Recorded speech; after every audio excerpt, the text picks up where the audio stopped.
Mang Jamal, malakas po ba yung Magnum 357? Ang sabi, ang Magnum 357 ang pinakamalakas na baril sa buong mundo. Mang Jamal, bakit to iba-iba ang mga bala? Tulad ng baril, iba-iba ang uri ng bala. Paliliwanag ko sa inyo para malaman nyo kung bakit ko pinagbabawal sa inyo ang paglaro ng baril. Ang balang ito ang tinatawag na piercer. Tumatagos ito sa pader, semento o hollow blocks. Si Mang Jamal, hindi pwede magtago sa likod ng semento o hollow blocks. Siyempre naman, tatamaan ka nun.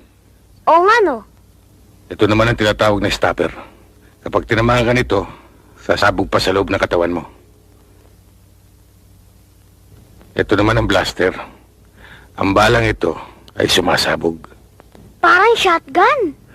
Oo, Di na kailangan sintaduhin pa.